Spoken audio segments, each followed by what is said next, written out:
Good morning students, कैसे आप सब। आज हम क्लास 12th के बायोलॉजी चैप्टर के आगे के पार्ट्स को पढ़ेंगे। आपने पिछले पार्ट्स में पढ़ा था, पिछले भाग में पढ़ा था कि अलैंगिक जनन क्या होता है, अलैंगिक जनन कितने प्रकार का होता है और कायिक जनन क्या होता है, इसको भी आप लोगों ने पढ़ा था। तो आज हम पढ़ेंगे लैंगिक जनन क्या होता है। तो आज हम लोगों का टॉपिक रहेगा लैंगिक जनन। लैंगिक जनन, लैंगिक जनन जिसको कहते हैं सेक्सुअल रिप्रोडक्शन। सेक्सुअल रिप्रोडक्शन देखेंगे। आज हम लैंगिक जनन के बारे में पढ़ेंगे, सेक्सुअल रिप्रोडक्शन के बारे में पढ़ेंगे कि सेक्सुअल रिप्रोडक्शन क्या होता है और इनमें कौन कौन सी घटनाएं होती हैं। याद रखेंगे बच्चों, हमने आपको लैंगिक जनन के बारे में पढ़ा रखा है कि जब दो विपरीत प्रकार के जनक निषेचन क्रिया द्वारा नई संतान की उत्पत्ति करते हैं, लैंगिक जनन कहलाता है। तो थोड़ा एक ग्राफ के द्वारा देखते हैं। इसमें हमने बताया था आपको दो विपरीत प्रकार के जनक, दो विपरीत प्रकार के जनक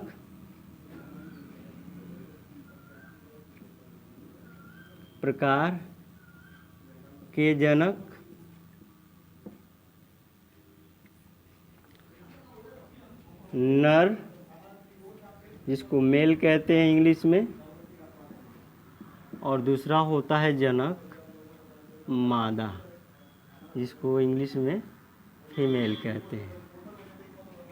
तो ये जो दो विपरीत प्रकार के जनक हैं, इनमें कैसे प्रोसेस होता है तो देखेंगे। नर से बनता है नर युग्मक,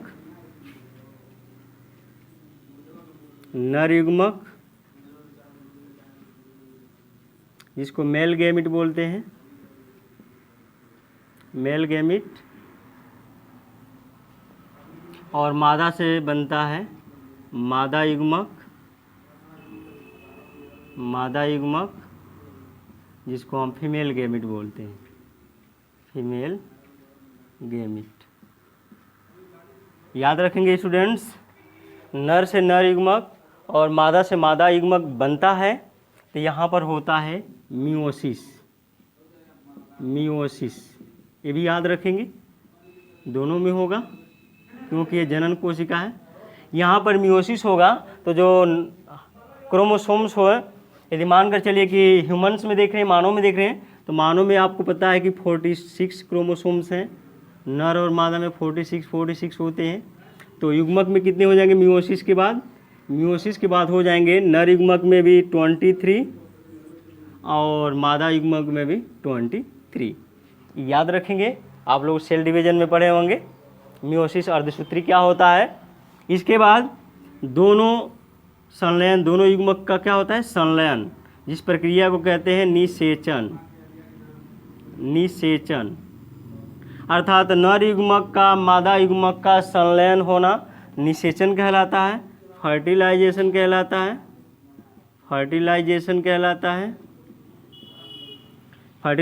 कहलाता है। और उसके बाद बनता है युग्मनज, जिसको हम कहते हैं जाइगोट का फॉर्मेशन होता है। युग्मनज जब विकसित होता है तो यह भ्रूण में चेंज होता है, भ्रूण में बदलता है, जिसको एम्ब्रियो कहते हैं। और इसी भ्रूण से नई संतान की उत्पत्ति होती है, इसी भ्रूण से नई संतति की उत्पत्ति होती है। नई संतति, न्यू ऑफ स्प्रिंग। यहाँ पर नई संतान उत्पत्ति हो गई, किससे? भ्रूण से। अलग अलग स्टेजेज अलग अलग जीवों में है, याद रखेंगे।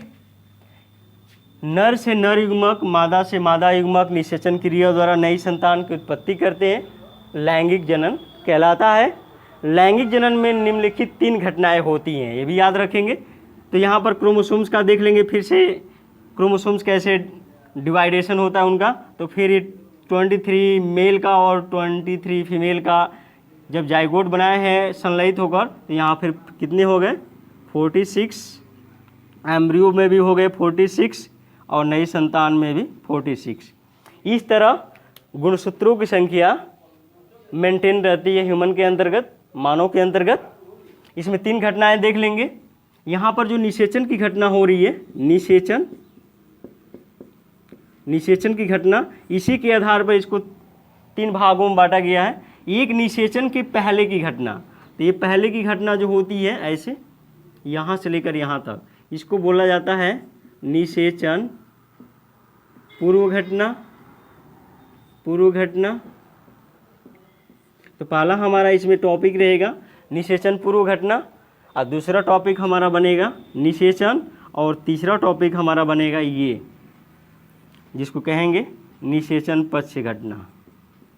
निषेचन पश्य घटना।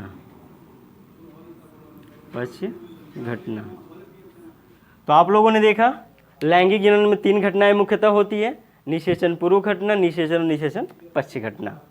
ये भी आपको बता दें कि निषेचन पूर्व घटना में युग्मकों का निर्माण होगा, नर से नर युग्मक बनेंगे, मादा से मादा युग्मक बनेंगे, और युग्मक का स्थानांतरण होगा निषेचन के लिए। जब युग्मक बन जाएंगे तो स्थानांतरित होंगे। तो निषेचन पूर्व घटना में 2 घटनाएं होती हैं, युग्मक जनन और युग्मक का स्थानांतरण, देखेंगे विस्तार से। फिर निषेचन का मतलब कि दोनों युग्मकों का क्या होगा, संलयन होगा, जिसको निषेचन कहेंगे। अब फिर निषेचन पश्य घटना में आप लोग क्या पढ़ेंगे, युग्मक का निर्माण, भ्रूण का निर्माण और नई संतान की उत्पत्ति। ये तीनों घटनाएं निषेचन पश्य घटना में पढ़ेंगे। तो याद रखेंगे स्टूडेंट्स। अब इसको स्टार्ट करते हैं डिटेल से। पहली हमारी हेडिंग रहेगी निषेचन पूर्व घटना। तो ये चार्ट को याद रखेंगे। लैंगिक जनन का एक बहुत स्पेशल डेफिनेशन रहा, इसको बहुत बढ़िया से याद रखेंगे। यदि आप डेफिनेशन नहीं जानते, इसको जानते हैं, तो डेफिनेशन काफ़ी है इसके लिए। तो हम देखेंगे एक एक हेडिंग को आगे।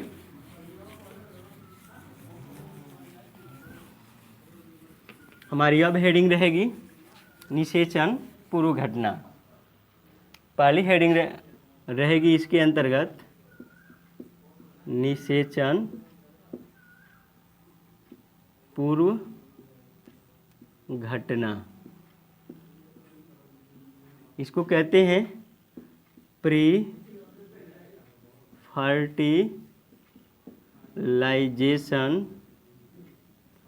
Fertilisation events. याद रखेंगे स्टूडेंट्स। निषेचन पूर्व घटना में आप लोगों ने देखा था हमको क्या क्या पढ़ना है, युग्मक जनन और युग्मक का स्थानांतरण। तो इसमें लिख सकते हैं निषेचन पूर्व घटना में युग्मक जनन और युग्मक स्थानांतरण जैसी घटनाएं होती हैं। तो लिख सकते हैं इस प्रक्रिया में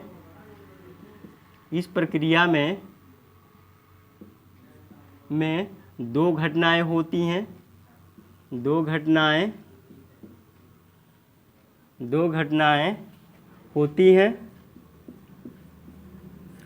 हैं। पहला युग्मक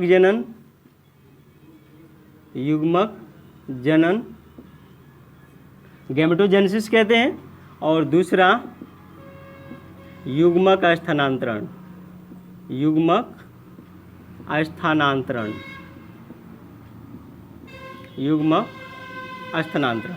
याद रखेंगे।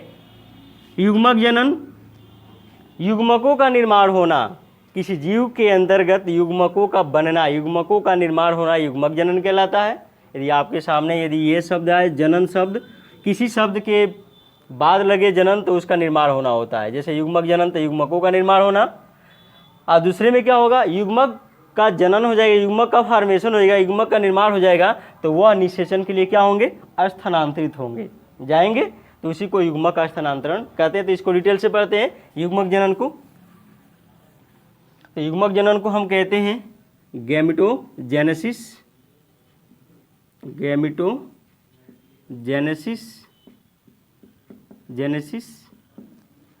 याद रखेंगे स्टूडेंट्स। युग्मक जनन क्या है? तो इसमें आप लोग जानते हैं, अभी जस्ट बताए हैं कि युग्मकों का निर्माण होना जीवों में युग्मकों का बनना या निर्माण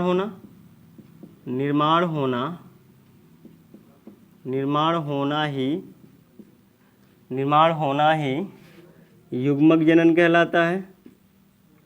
युग्मक जनन कहलाता है। तो आप लोगों ने देखा युग्मक जनन क्या है? जीवों में युग्मकों का निर्माण होना, युग्मकों का बनना युग्मक जनन कहलाता है। अब देखेंगे विभिन्न प्रकार के जीवों में युग्मक कितने प्रकार के होते हैं। तो यहाँ पर अब पढ़ेंगे युग्मकों के प्रकार। तो हमारी अब अगली वीडियो होगी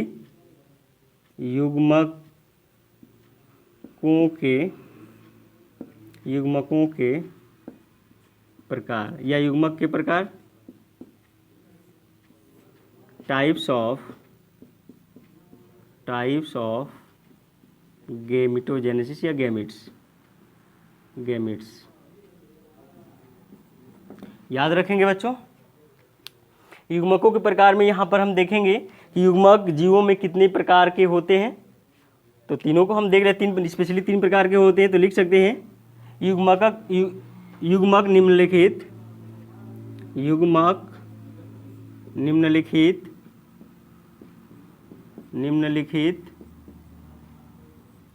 3 प्रकार के होते हैं। 3 प्रकार के होते हैं। पहला समयुग्मकी।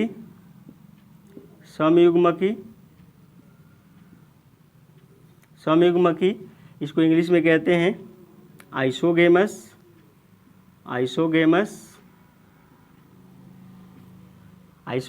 दूसरा होता है विषम युग्मकी। इसको कहा जाता है एनाइसोगेमस।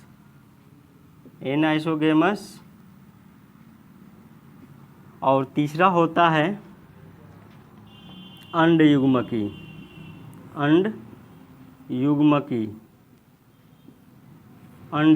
इसको कहा जाता है ऊगेमस। तो आप लोगों ने देखा युग्मक 3 प्रकार के, समयुग्मकी, विषम युग्मकी और अंड युग्मकी। याद रखेंगे स्टूडेंट्स। अब इसको क्या करेंगे, देखेंगे कि समयुग्मकी क्या होता है, किन जीवों में होता है, उसके एग्जाम्पल देखेंगे। विषम युग्मकी क्या होता है, परिभाषा क्या होती है, डिफिनीशन क्या होता है, और किस जीवों में पाया जाता है, किन जीवों में पाया जाता है, और अंड युग्मकी क्या होता है और एग्जाम्पल उसके क्या हैं। तो अब इसके एक एक करके इसके बारे में स्टडी करेंगे। तो हमारा अगला टॉपिक होगा समयुग्मकी।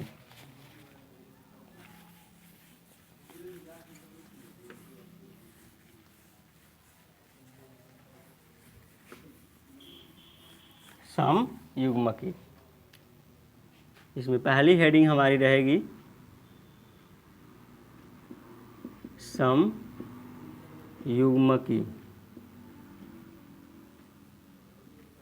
इसको कहते हैं आइसोगेमस।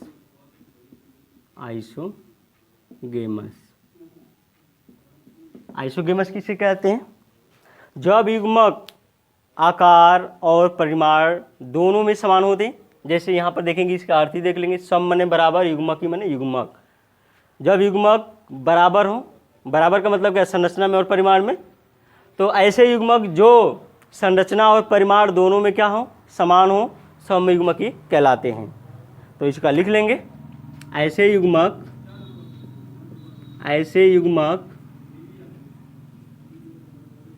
जो संरचना व परिमाण में संरचना व परिमाण में समान होते हैं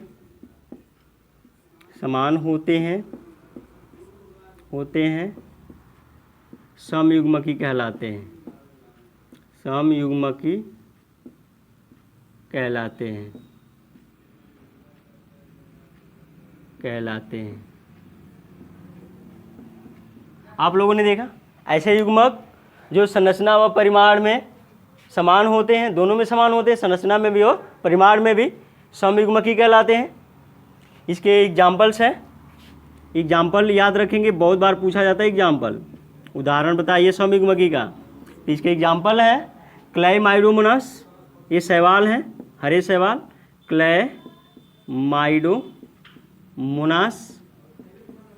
क्लाइमाइडोमोनास, इसकी कई प्रजातियां होती हैं, और यूलोथ्रिक्स,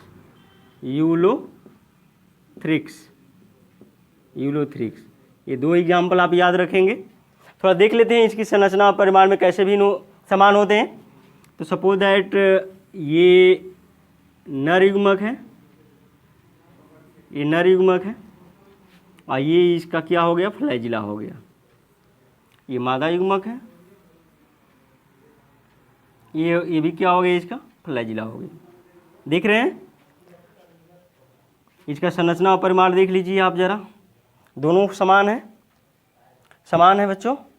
तो ऐसे युग्मक को कहते हैं समयुग्मकी, जो संरचना और परिमाण में, मतलब जो संरचना देख रहे हैं गोलाकार है और परिमाण देख रहे हैं दोनों बराबर है। तो संरचना और परिमाण में दोनों क्या है, समान है। फिर ये क्या होते हैं, दोनों फ्यूज होते हैं, इसको बोलते हैं कशाभिका, जिसको इंग्लिश में फ्लैजिला कहते हैं। ये कशाभिका है, ये दोनों क्या होते हैं, ऐसे फ्यूज होते हैं, ऐसे। ये इसके क्या हो गए, न्यूक्लियस हो गए, और यहाँ से इसके फ्लैजिले हो गए। इस तरह फ्यूजन होता है इनका। उसके बाद ये फिर अगले प्रोसेस में क्या होता है, ये जाइगोट का क्या करते हैं, फॉर्मेशन करते हैं। इसके अंतर्गत 2n हो गया, ये n है, ये भी n है, ये भी n है, हैप्लोइड है, वहाँ पर डिप्लोइड हो गए। तो आप लोगों ने देखा समयुग्मकी, एग्जाम्पल है क्लाइमाइडोमोनास और यूलोथ्रिक्स। याद रखेंगे बच्चों, समयुग्मकी में दोनों क्या हैं, संरचना और परिमाण में समान होते हैं। ऐसे युग्मक को समयुग्मकी कहते हैं, ऐसे प्रकार के युग्मक को समयुग्मकी कहते हैं। ठीक है बच्चों, अब आगे स्टेप को देखेंगे। हाँ, याद रखेंगे एक और एग्जाम्पल है जिसमें विदाउट फ्लैजिलेटेड होते हैं, बिना कशाभिका के होते हैं। उसका एग्जाम्पल है, ऐसे ही होंगे, आकार और संरचना और परिमाण में दोनों में क्या होंगे, समान होंगे, लेकिन ये फ्लैजिला नहीं होता। ये एग्जाम्पल है स्पाइरोगायरा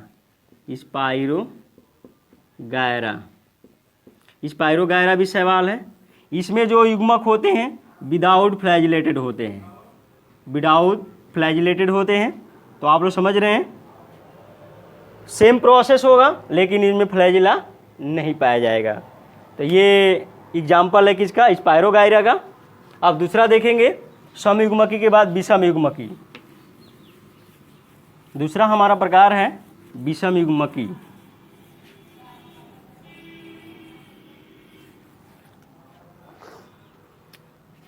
दूसरा प्रकार है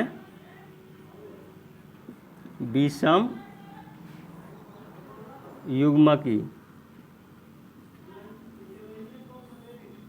जिसको कहते हैं एन आइसोगेमस।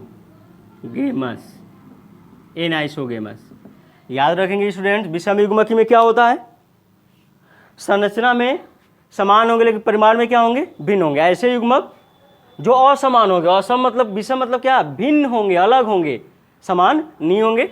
अर्थात ऐसे युग्मक जो संरचना में समान होते हैं लेकिन परिमाण में भिन्न होते हैं। अर्थात दोनों तो संरचना देखें तो गोलाकार रहेगा, लेकिन एक छोटा रहेगा, एक बड़ा रहेगा। तो ये भी देख लेते हैं, लिख लेते हैं इसमें।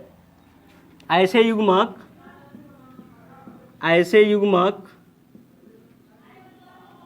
जो संरचना में समान होते हैं लेकिन परिमाण में भिन्न होते हैं। भिन्न मतलब अलग होते हैं, भिन्न होते हैं।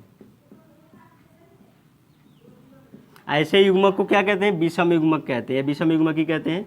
विषम युग्मकी कहलाते हैं, विषम युग्मकी कहलाते हैं,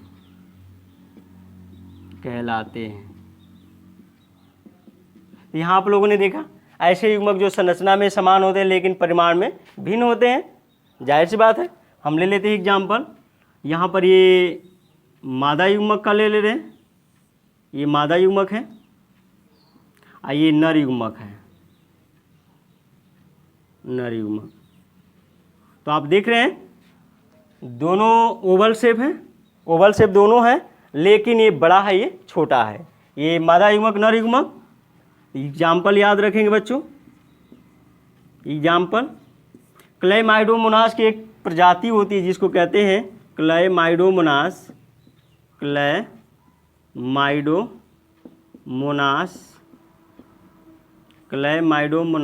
ब्राउनी।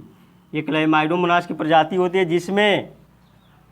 जिसमें युग्मक क्या होते हैं, संरचना में तो समान होते हैं लेकिन परिमाण में भिन्न होते हैं, बिल्कुल अलग होते हैं। तो आपने देखा ये मादा युग्मक, ये नर युग्मक, दोनों का फिर क्या होगा, दोनों का फ्यूजन होगा।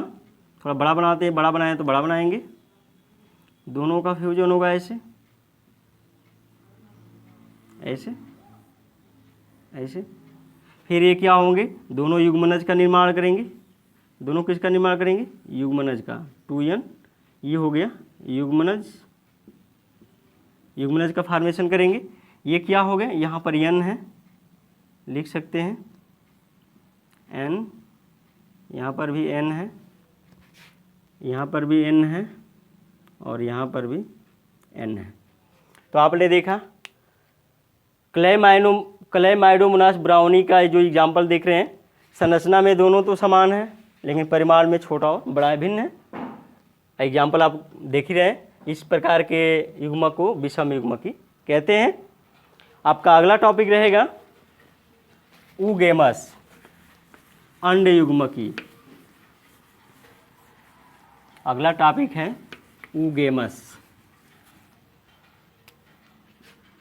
तीसरा टॉपिक है अंड युग्मकी,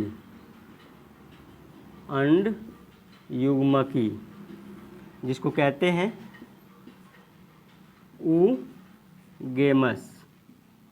ऊगेमस। याद रखेंगे स्टूडेंट्स, अंड युग्मकी क्या होता है, इसमें न तो संरचना मैच करेगी ना ही परिमाण मैच करेगा, अर्थात बिल्कुल ये क्या होंगे, अलग होंगे। ऐसे युग्मक जो संरचना में भी अलग होंगे और परिमाण में भी अलग होंगे, दोनों एक दूसरे से मैच नहीं करेंगे, नहीं मिलेंगे। तो इस प्रकार के युग्मक को अंड युग्मकी कहते हैं। तो ऐसे युग्मक जिसमें दोनों संरचना और परिमाण में भिन्न होते हैं, तो लिख सकते हैं जब युग्मक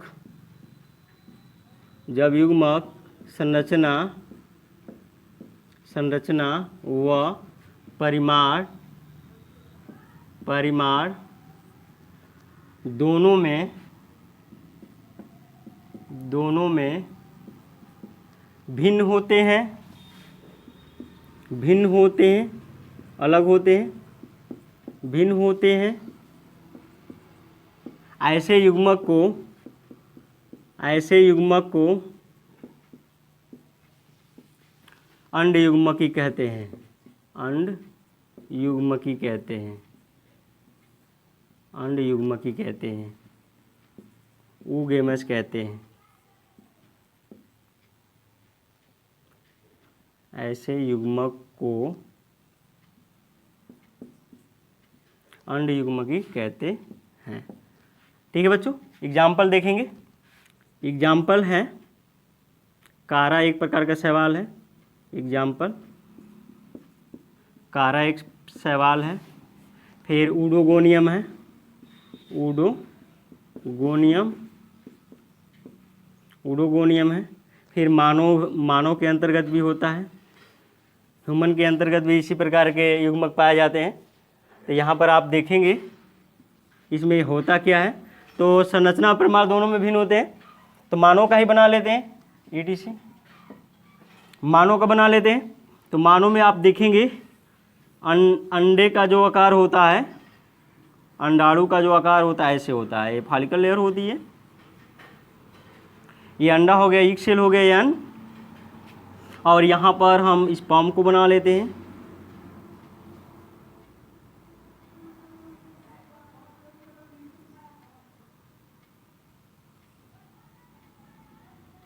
ये भी यन हो गया, देख रहे बच्चों, ये हो गया यहाँ पर माइटोकॉन्ड्रिया स्पीशीज है। ये हो गया क्या चीज़, अंडाणु। अंडाणु जो मादा का अंडाणु होता है ओवम है। ये हो गया आपका पुरुष का शुक्राणु। पढ़ेंगे इसके बारे में आगे, शुक्राणु 3rd चैप्टर में पढ़ेंगे। अंडाणु का निर्माण कैसे और शुक्राणु का निर्माण कैसे होता है। तो आपने देखा अंड युग्म में न संरचना मैच कर रही है न परिमाण मैच कर रहा है, देख रहे हैं, बिल्कुल अलग हैं। ऐसे युग्म को क्या कहते हैं, अंड युग्म की कहते हैं। तो याद रखेंगे स्टूडेंट्स, ये युग्मक के प्रकार रहे। अब देखेंगे युग्मक का स्थानांतरण। तो जब युग्मक का निर्माण हो जाता है तो युग्मक का निषेचन के लिए क्या होता है, स्थानांतरण होता है।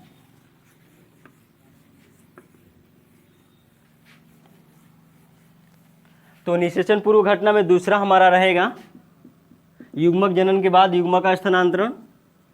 युग्मक स्थानांतरण, युग्मक का स्थानांतरण। तो इसमें आप लिख सकते हैं कि जब युग्मकों का निर्माण हो जाता है, युग्मक जनन हो जाता है, तो निषेचन के लिए युग्मक क्या होते हैं, स्थानांतरित होते हैं, निषेचन के लिए जाते हैं, पार्टिसिपेट होते हैं। तो वही युग्मक का स्थानांतरण कहलाता है। मतलब युग्मक का निषेचन के लिए जब क्या होते हैं, स्थानांतरित होते हैं, उस घटना को युग्मक का स्थानांतरण कहते हैं। तो युग्मक का स्थानांतरण उतना इंपॉर्टेंट नहीं है, लेकिन फिर भी आप जानेंगे कि निषेचन के लिए युग्मकों का क्या होना, स्थानांतरित होना, युग्मक का स्थानांतरण कहलाता है। अब दूसरी हेडिंग पढ़ेंगे, दूसरी घटना जिसको निषेचन की घटना कहते हैं। निषेचन, निषेचन जिसको हम कहते हैं फर्टिलाइजेशन, फर्टिलाइजेशन। याद रखेंगे स्टूडेंट्स, निषेचन किसे कहते हैं। तो निषेचन के बारे में जान लेंगे। जब नर युग्मक मादा युग्मक का संलयन होता है, उस घटना को, उस प्रक्रिया को निषेचन कहते हैं। अर्थात नर और मादा युग्मकों का संलयन होना ही निषेचन कहलाता है। उसके बाद जाइगोट का निर्माण होता है। तो याद रखेंगे, निषेचन में लिख लेंगे, जब नर युग्मक व मादा युग्मक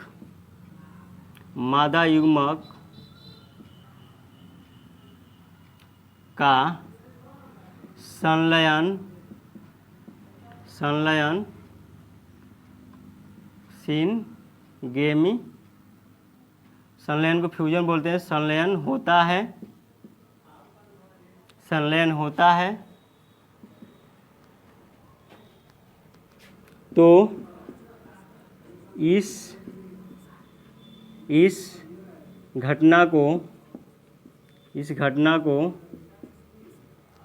युग्मक संलयन कहते हैं, युग्मक संलयन कहते हैं, युग्मक संलयन कहते हैं, सिनगेमी कहते हैं, सिनगेमी युग्मक संलयन कहते हैं।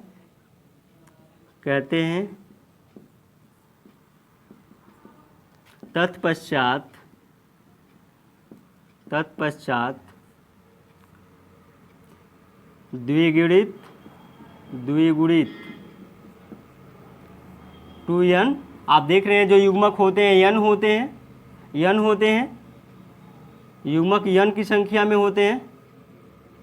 तो यहाँ पर दोनों युग्मक मिलेंगे तो क्या होंगे, 2n होंगे। द्विगुणित युग्मनज का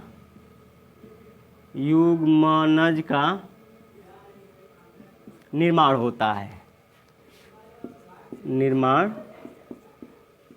होता है, निषेचन कहलाता है, निषेचन कहलाता है। यहाँ आप लोगों ने देखा नर और मादा युग्मकों का मिलना युग्मक संलयन कहलाता है। नर और मादा युग्मकों का क्या होना, संलयन होना, युग्मक संलयन कहलाता है, सिनगेमी कहलाता है।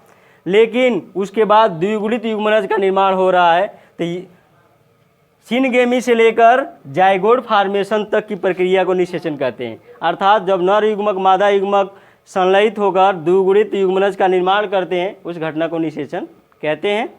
उसके बाद युग्मनज बनता है। ये भी दो प्रकार से होता है, तो देखेंगे जो निषेचन की घटना होती है दो प्रकार से होती है। एक को कहते हैं बाह्य निषेचन और दूसरे को कहते हैं आंतरिक निषेचन। तो बाह्य निषेचन जब निषेचन की क्रिया किसी जीव के शरीर में हो, जीव के शरीर के बाहर हो। जब निषेचन की क्रिया किसी जीव के शरीर के बाहर हो, बाह्य निषेचन कहलाता है। और जब निषेचन की क्रिया किसी जीव के शरीर के अंदर हो, आंतरिक निषेचन कहलाता है। तो इसको आप लोग नोट कर लेंगे।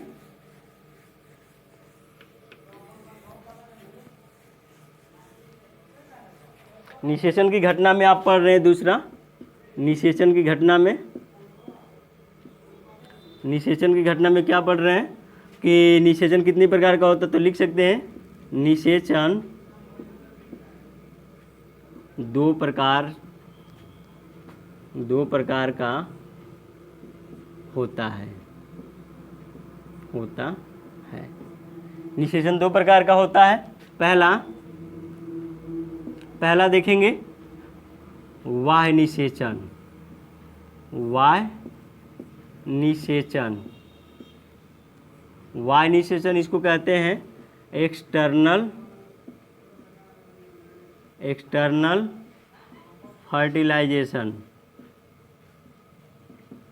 फर्टिलाइजेशन। तो आप लोगों ने यहाँ पर आप लोग पढ़ेंगे किसके बारे में, बाह्य निषेचन के बारे में। जब निषेचन की क्रिया किसी जीव के शरीर के बाहर हो, बाह्य निषेचन कहलाता है। जब निषेचन की क्रिया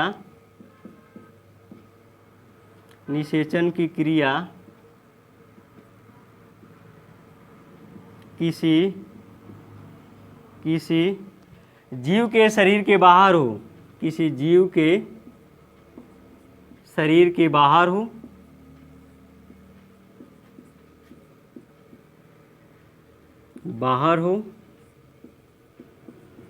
बाह्य निषेचन कहलाता है।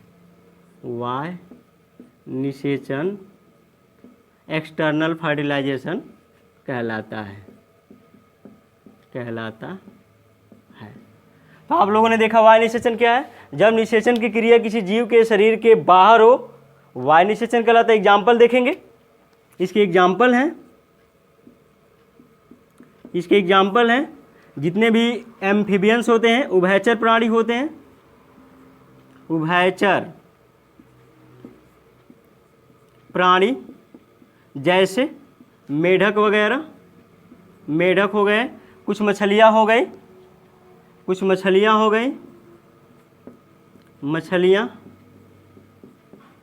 उनमें बाह्य निषेचन होता है। वो क्या करते हैं कि अपने अंडे को, अपने युग्मक को जल के अंतर्गत छोड़ देते हैं। तो नर युग्मक को और मादा युग्मक को जल के अंतर्गत छोड़ देते हैं, और वह शरीर के बाहर अर्थात जल के किनारे मतलब तालाब या पोखरों के अंतर्गत रहते हैं, उसके किनारे में दोनों क्या होते हैं, संलयित होते हैं। तो शरीर से बाहर संलयन हो रहा है, इसलिए क्या हो रहा है, बाह्य निषेचन कहला रहा है। किसमें हो रहा है, मेढक में हो रहा है, कुछ मछलियाँ भी हैं उनमें हो रहा है। तो बाह्य निषेचन आप लोगों ने देखा मेढक और कुछ मछलियों में होता है। अब देखेंगे दूसरा आंतरिक निषेचन।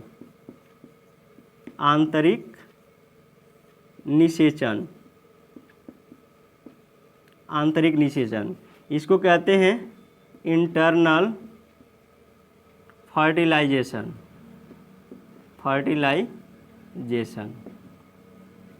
तो इसके अंतर्गत आप लोग देखेंगे सेम कंडीशन। आंतरिक निषेचन क्या है, जब निषेचन की क्रिया किसी जीव के शरीर में हो, जब निषेचन की क्रिया किसी जीव के शरीर के अंदर हो, तब उसको कहेंगे आंतरिक निषेचन। इसका बेस्ट एग्जाम्पल है ह्यूमन, पक्षियाँ भी कुछ हैं, कुछ पशु भी हैं जिसमें आंतरिक निषेचन होता है। तो लिख लेंगे, जब निषेचन की क्रिया जब निषेचन की क्रिया किसी जीव के शरीर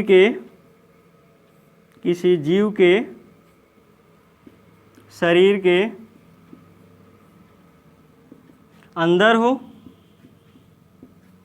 हो आंतरिक निषेचन कहलाता है। आंतरिक निषेचन कहलाता है। निषेचन कहलाता है। तो आंतरिक निषेचन भी आप लोगों ने देखा, जब निषेचन की क्रिया किसी जीव के शरीर में हो, जिस जीव के शरीर के अंदर हो, आंतरिक निषेचन कहलाता है। एग्जाम्पल देख लेंगे, इसके एग्जाम्पल्स हैं। मनुष्य में आंतरिक निषेचन होता है।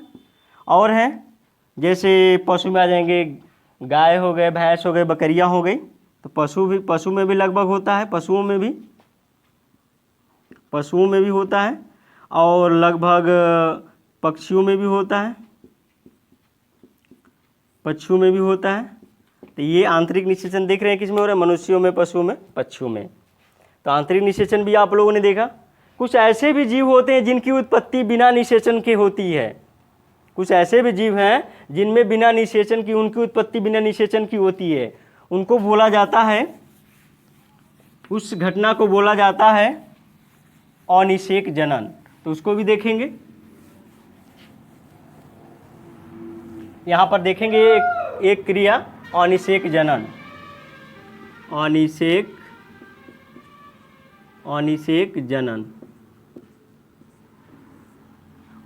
जनन पार्थेनोजेनेसिस।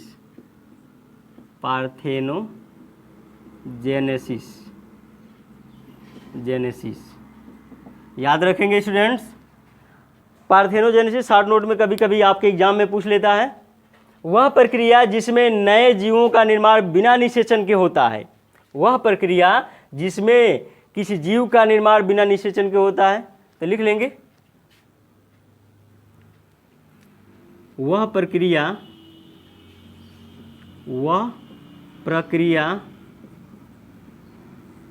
जिसमें किसी जीव का निर्माण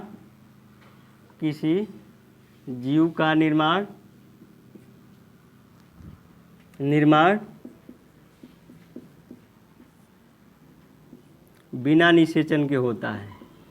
बिना निषेचन के होता है।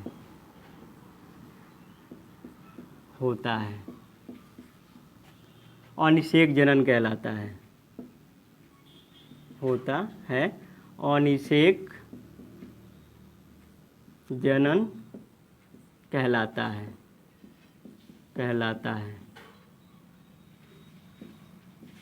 तो आप लोगों ने देखा, वह प्रक्रिया जिसमें किसी जीव का निर्माण बिना निषेचन के होता है अनिषेक जनन कहलाता है। एग्जाम्पल बार बार पूछा जाता है, अनिषेक जनन का एग्जाम्पल बताइए।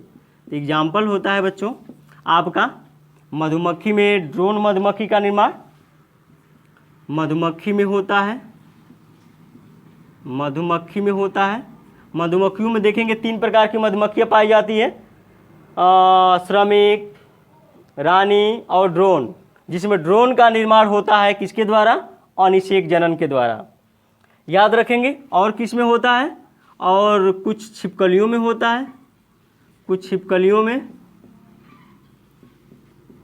छिपकलियों में और भी हैं। तो 2 ही एग्जाम्पल आने देते हैं, मधुमक्खी में और कुछ छिपकलियों में होता है अनिषेक जनन।